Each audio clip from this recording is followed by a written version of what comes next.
নতুন রূপে নতুনভাবে ফিরতে চলেছে সকলের প্রিয় কথা অর্থাৎ অভিনেত্রী সুস্মিতা দে। কথা ধারাবাহিকটি শেষ হয়েছে বেশ অনেক দিন আগে।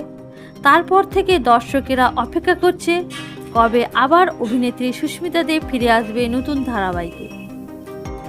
এর আগে সুস্মিতা দের প্রায় সবকটি ধারাবাহিক বেশ জনপ্রিয়তা পেয়েছিল।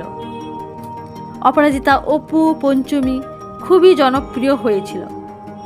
দর্শকেরা চাইছে কথা এবি জুটি যেন আবারও ফিরে আসুক, মানে সাহেব সুস্মিতাকে আবারও একসাথে দেখতে চাইছে। অভিনেতা সাহেব ভট্টাচার্য খুব তাড়াতাড়ি এক নতুন ধারাবাহিকে ফিরছেন, তবে সুস্মিতা দেকে এখনও কোনো নতুন ধারাবাহিকে দেখা যাবে না, দেখা যাবে এক ওয়েব সিরিজে। হইচই প্ল্যাটফর্মে আসতে চলেছে এক নতুন ওয়েব সিরিজ, যার নাম কুহেলি।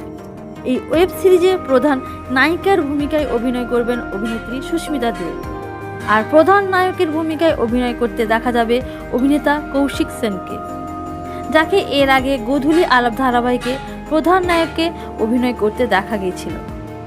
কুহেলি ওয়েব সিরিজের শুটিং ইতিমধ্যে শুরুও হয়ে গেছে। এই বছরের মাঝামাঝি সময়ে হইচই প্ল্যাটফর্মে মুক্তি পাবে এই ওয়েব সিরিজটি।